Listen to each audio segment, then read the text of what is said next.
আসসালামু আলাইকুম। আপনি কি থাইল্যান্ড ভ্রমণের পরিকল্পনা করছেন? ভ্রমণের প্রথম ধাপ হচ্ছে ভিসা। চলুন জেনে নেওয়া যাক থাইল্যান্ড ভিসার জন্য কি কি ডকুমেন্ট লাগে। 6 month valid passport, new 2 copy picture, matte paper with white background হতে হবে।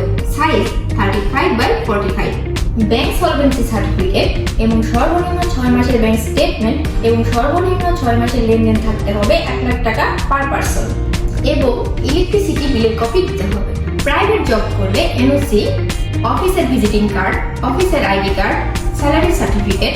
যদি স্যালারি সার্টিফিকেট না থাকে তাহলে লাস্ট 3 মাসের পে স্লিপ দিতে হবে। ব্যবসায়ী হলে আপডেট করা trade licence, visiting card 2 copy, শিক্ষার্থী হলে আইডি কার্ড এবং এনওসি, অবসরপ্রাপ্ত হলে অবসরপ্রাপ্তের সার্টিফিকেট এবং যদি সরকারি চাকরিজীবী হয় তাহলে জিও লেটার দিতে হবে।